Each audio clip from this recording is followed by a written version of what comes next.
We must do what China on America. We must do what China did on America.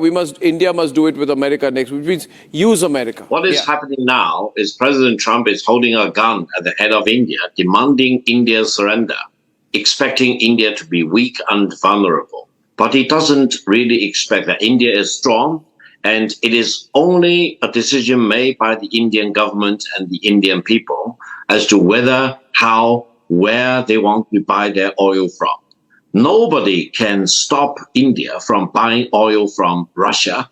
The sanctions imposed on Russian oil are not sanctions adopted by the United Nations Security Council. It is just a sanction adopted by one country, and the expected extraterritoriality of such sanctions is a violation of India's sovereignty and territorial integrity.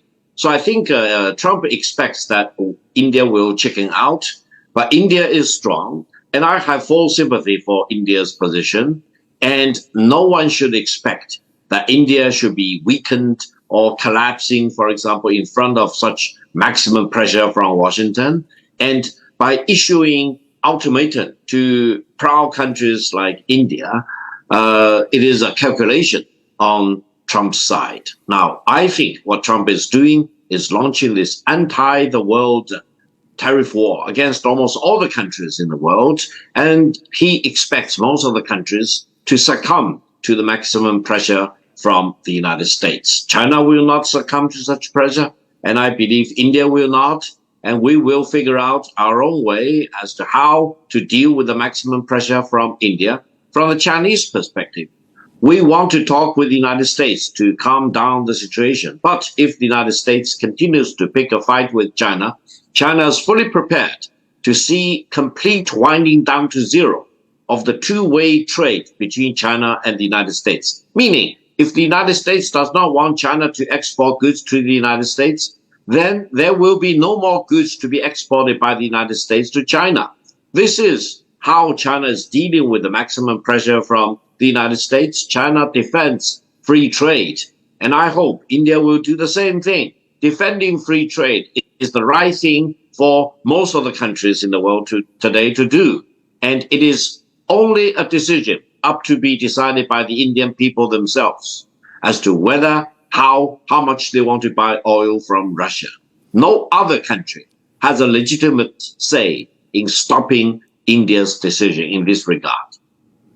Well, Pastor, before I come to you, just one small observation, and then you and Alexander Shajan can respond. See, this can work with,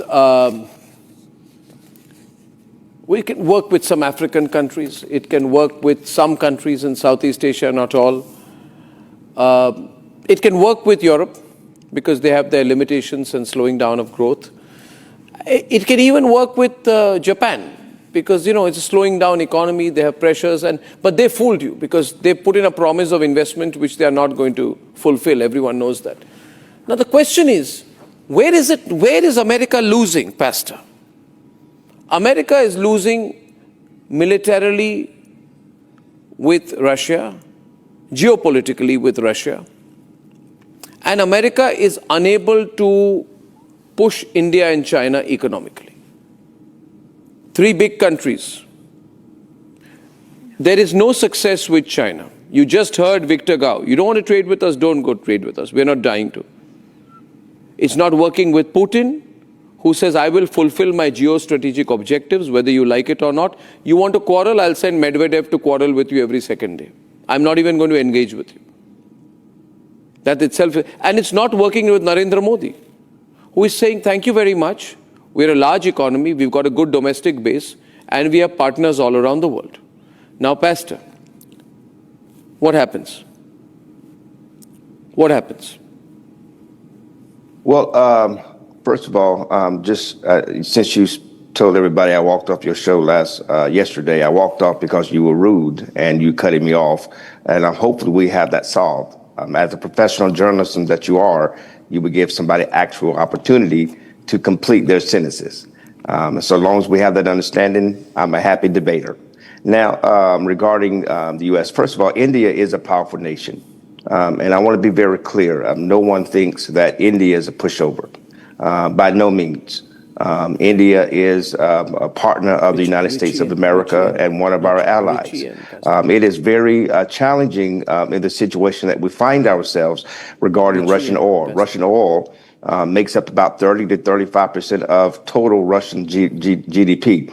And so when we damage Russia's ability to sell oil, we damage their ability to wage war. This is not a punishment on the great nation of India. This is simply the president doing what he ran on and what he won on, which is holding our partners accountable.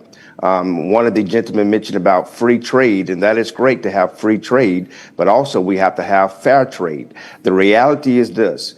There's a big talk game that happens, and yes, India is a powerful nation. Yes, India can decide what they want to do. Nobody can make them do whatever they want to do. But the reality is India depends heavily on the massive U.S. economy market that you have access to. It is a massive part of your technology, massive part of your semiconductors that you depend on, the manufacturing that you depend on.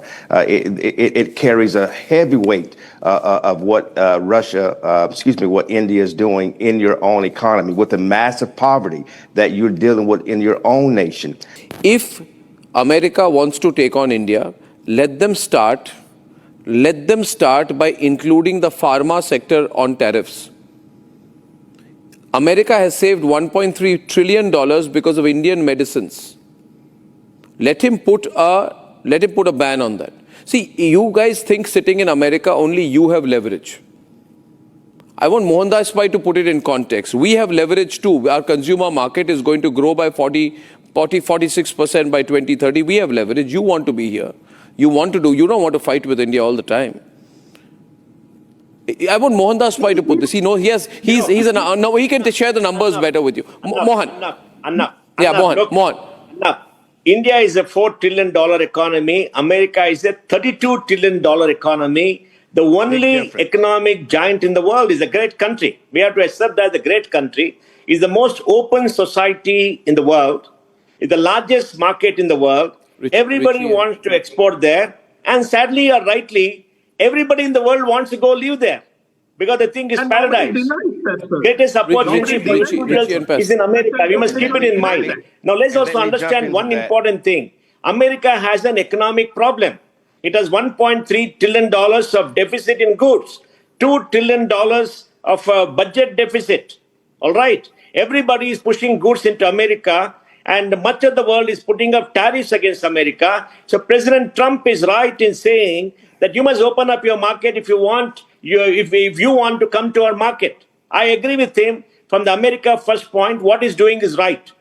The only dispute you could have is how is he doing it? He's doing it like people said, in the business way, by threatening, cajoling, pushing, bullying, everything he can do to get a deal. Victor? No, let me tell you this. First of all, I think you are raising an important question. I think we all need to ask President Trump, please tell the American people who will pay the tariffs that he is so eager to charge against all these countries which export to the United States. Fundamentally, the tariffs President Trump is charging will be paid by the American people. It's a kind of a tax against the American people. Now, Trump 1.0 didn't tell the American people the truth. Biden didn't tell the American people the truth. Trump now 2.0 refuses to have the decency and the dignity to tell the American people who will pay the tariffs. Let me tell you the truth. The American people will pay the tariffs. It's a ripoff of the American people. Just now, one of the panelists talked about billions of dollars in tariffs. It is paid by the American people. So we should tell the American people, and President Trump should have the decency and the dignity to tell the American people that the American people are paying all these tariffs. It's a complete disruption of international trade. It will not make America great. For example, it will make America belittled because of its danger and undermining of international free trade. So, unless President Trump will stand on firm ground that the tariffs he will charge will be paid by countries like China or India or EU as a whole, otherwise he's telling lies to the American people. I think we can expose this lie for the benefit of the American people, so they will know for sure that they are being ripped off by these tariffs. So let me just they respond are paying to him. not only higher prices, but they are paying the tariffs. So what's not a lie is this. India, again, is one of my favorite countries to visit. I have a lot of friends there. Those are in politics, those that are Hindus or Muslims or Christians. I absolutely love India. As President Trump said, Prime Minister Modi is a friend. Let me just say this, but what is the truth? The truth is this. Nobody can force India to do anything, and I've already stated that in my earlier comment. And India economy is absolutely rising, and that is good for the impoverished people that are in India. There's millions of them, and so this is good news for those people on a humanitarian basis. But the reality is this. The United States economy is 7 times larger than India. India is not at a direct competition. And I know that those that may not like that truth, but this is the reality. 28.7 yeah, but the reality billion, also is, I'll just caution you there. One minute, just one minute. Pastor, I'll take 10 seconds. I'll take 10 seconds, sir. I'll take 10 seconds, sir. I'll take only 10 seconds, Pastor. I'm done. Let me finish a complete 10 seconds, Pastor. Give it 20 years. Give it 25 years. We'll be a bigger economy than the Americas. Your economy you know that. is not in competition. We must do a China on America. We must do what China did on America. India must do it with America next, which means use America. Yeah. But China is caving India is a rising nation. China India is caving to. China is negotiating and caving to the economy of America. So yes, they're the second largest, but they too are caving to America. However, we all need to see the truth. The truth is the United States is in a dilemma because on the one hand, the US dollar is still the dominant currency. And by logic, the US need to suffer a trade imbalance. They need to suffer a trade deficit. So if they want to enjoy a trade surplus, for example, then they need to keep up the US dollar. I think it's a very exciting moment. It'll be very interesting, Derek. Derek, going to be very interesting which way India goes. In next 2 months, India is growing. 1.0. India economy is growing. Derek, quick word from you because you came in last. They have to have one or the other, but not. Yeah, Derek. Yeah. Hey, I'm gonna say something that Victor Gao is actually gonna like, and maybe we agree upon for once, and that is, if this continues, right? If the Trump administration continues to cause trade frictions with India, I think that India is going to benefit from India increasingly pivoting toward China, right? I think you're going to see more of an interaction between India and China. They recently settled their border dispute in October of last year. And then deepening the ties with Russia as well. We're already seeing Russia embrace that. So that's an interesting point. I agree with you to some extent, not completely there, but I thank you very much.